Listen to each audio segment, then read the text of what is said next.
යමු ප්‍රයෝජ්‍ය ක්‍රියාවක් කියන්නේ මොකක්ද කියලා බලන්න. ප්‍රයෝජ්‍ය ක්‍රියා කියන්නේ යම්කිසි දෙයක් යම්කිසි කෙනෙකු ලවා සිදු කරනු ලබන ක්‍රියා. යම්කිසි දෙයක් යම්කිසි කෙනෙකු ලවා සිදු කරනු ලබන ක්‍රියා කියලා හඳුන්වන්න.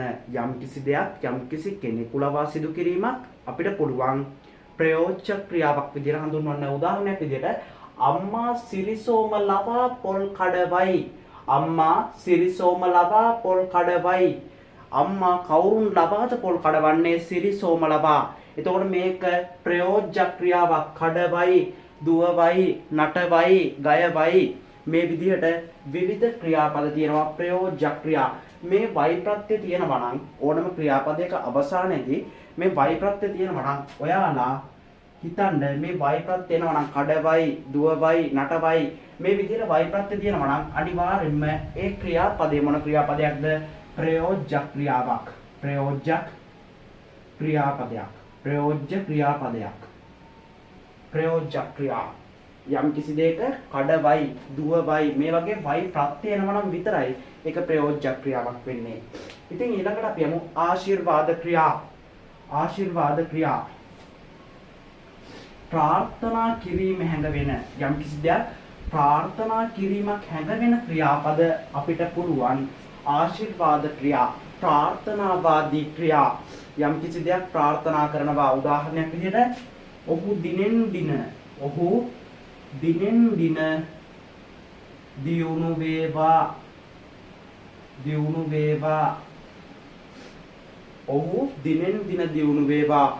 මෙම වෙළඳ සැලට යහපත් ආශිර්වාද ක්‍රියාපද වෙන්නේ නැහැ. තව ආශිර්වාද ක්‍රියාපද තියෙනවා. මොනවද? දැන් මේක යහපත් ආශිර්වාද ක්‍රියාවක්. ඔහු දිනෙන් දින දියුණු වේවා. ඔහුට නියත ජය ලැබේවා. ඒ වගේ ඒවා යහපත්. හැබැයි අයහපත් ඒවා තියෙනවා. ඔහු බංග වේවා. ඔහු බංග වේවා. මේ වගේ ඒවා අයහපත්. ඒ කියන්නේ නරක ක්‍රියා, නරක ආශිර්වාද. ඒ කියන්නේ ප්‍රාර්ථනා කරන ඔහුට නරක. ඔහු බංග වේවා. ඔහු නැති බංගස්ථාන වේවා. මේව මොනවද? ඒ කියන්නේ මේ ආශිර්වාද ක්‍රියා යහපත් මෙන්ම අයහපත් ඒවාක් තියෙනවා. ඔහු දිනෙන් දින දියුණු වේවා. ඒක හොඳ ක්‍රියාපදයක්. ඔහු බංග වේවා. ඒක නරක එකක්. ඒ විදිහට අපි මතක තියාගමු. මේ මොනවා වුණත් වේවා, වේවා, දියුණු වේවා, ජය වේවා, වෙනසේවා මේ වගේ ආදී ක්‍රියාපද තියෙනවා නම් ඕනම වාක්‍යයක ඔයාලට ආය කිසිම දෙයකට බය වෙන්න ඕනේ නැහැ. ඒ හැම ක්‍රියාපදයක්ම ආශිර්වාද ක්‍රියාවලින් තමයි කියලා දෙන්නේ. ඒ හැම ක්‍රියාපදයක්ම ආශිර්වාද ක්‍රියාවලින්. ඔහු දිනෙන් දින දියුණු වේවා. ඔහු බංග වේවා. ඔහු වෙනසේවා. මේ වගේ ක්‍රියාපද තියෙනවා නම් ඒවා මොන ක්‍රියා කියලා දැන් ඔයාලා දන්නවද? ආශිර්වාද ක්‍රියා කියලා දැන් ඔයාලා දන්නවා. ඊළඟට අපි යමු අසම්භාව්‍ය ක්‍රියා. මේ අසම්භාව්‍ය ක්‍රියා කොටස් දෙකකට තියෙනවා. කාලාර්ථයේ අසම්භාව්‍ය ක්‍රියා සහ අනියමාර්ථයේ අසම්භාව්‍ය ක්‍රියා. කාලාර්ථයේ අසම්භාව්‍ය ක්‍රියා. කාලාර්ථයේ අසම්භාව්‍ය ක්‍රියා කියන්නේ යම් දෙයක් නිශ්චිත කාලයකදී සිදුවේ නම් ඒ ක්‍රියාපද අපි හඳුන්වනවා මොනවා කියලාද? යම් දෙයක් නිශ්චිත කාලයකදී සිදු වෙනවා නම් අපිට ඒ ක්‍රියා හඳුන්වන්න පුළුවන් කාලාර්ථයේ අසම්භාව්‍ය ක්‍රියා විදිහට. උදාහරණයක් විදිහට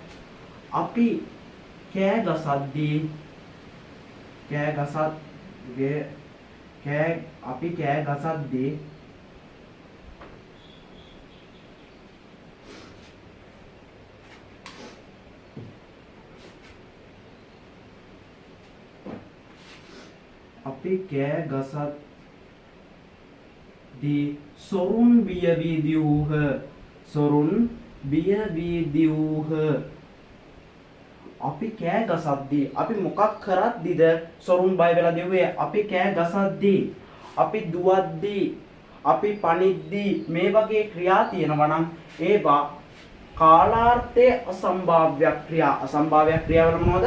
කාලාර්ථයේ අසම්භාව්‍ය ක්‍රියා. නිශ්චිත කාලයකදී යම් දෙයක් සිදු වේ නම් ඒ ක්‍රියා තමයි කාලාර්ථයේ අසම්භාව්‍ය ක්‍රියා. නිශ්චිත කාලයකදී යම් දෙයක් සිදු වෙනවා. කාලාර්ථයේ අසම්භාව්‍ය ක්‍රියා. දැන් මේ කාලය මොකක්ද? අපි කෑ ගහන වෙලාව. අපි කෑ ගහන වෙලාවේදී සොරුන් බය වෙලා දුවන්නේ. සොරුන් බිය වී දිව්හ. එකම වෙලාව වෙන්නේ. හරියට මිශ්‍ර ක්‍රියා වගේ. හැබැයි මිශ්‍ර ක්‍රියා වලට වඩා වෙනස්.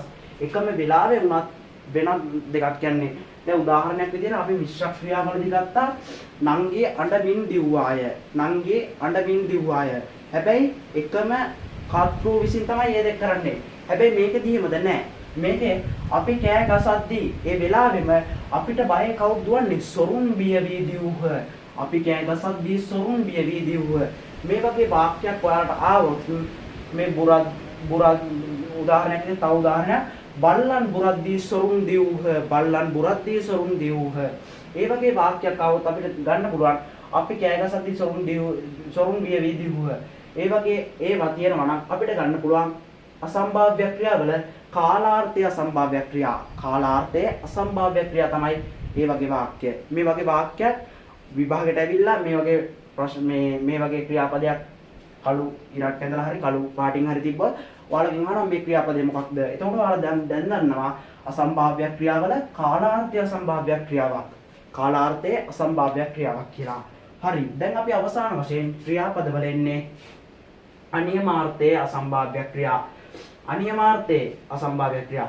අනියමාර්ථයේ අසම්භාව්‍ය ක්‍රියා කියන්නේ නිශ්චිතව වේද නොවේද යන අපි දන්නේ නැහැ. නිශ්චිතව වේද නොවේද කියලා අපි දන්නේ නැහැ. උදාහරණයක් විදිහට වැසි වැස්සොත්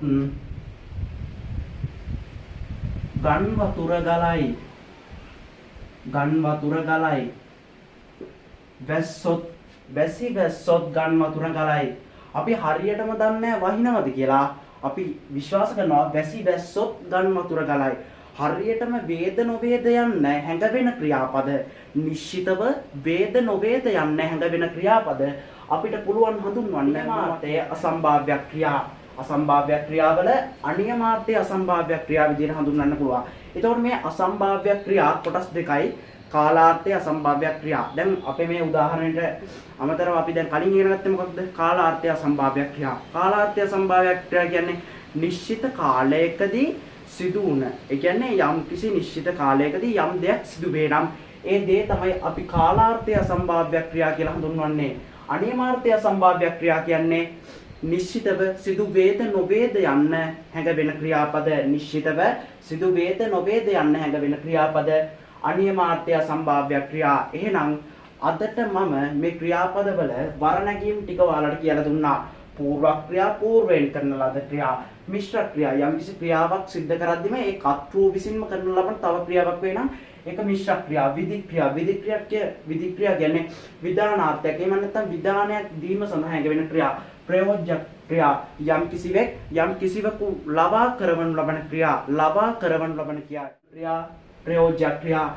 ආශිර්වාද ක්‍රියාන්නේ ප්‍රාර්ථනාවාදී හැඟීම් දැනවෙන ක්‍රියා. ප්‍රාර්ථනා කරනවා ඔහුගේ ජය ප්‍රාර්ථනා කරන්න පුළුවන්. ඔහුගේ වෙනසීම ප්‍රාර්ථනා කරන්න පුළුවන්. මේ ආදී ප්‍රාර්ථනාවාදී නැත්නම් ප්‍රාර්ථනාකාරී හැඟීම් දැනවෙන ක්‍රියාපද තමයි ආශිර්වාද ක්‍රියා. ඊට පස්සේ අසම්භාව්‍ය ක්‍රියාවල කාලාර්ථය අසම්භාව්‍ය ක්‍රියා. යම් නිශ්චිත කාලයකදී යම් දෙයක් සිදු වේ නම් ඒවා අපිට කාලාර්ථය අසම්භාව්‍ය ක්‍රියා විදිහට හඳුන්වන්න පුළුවන්.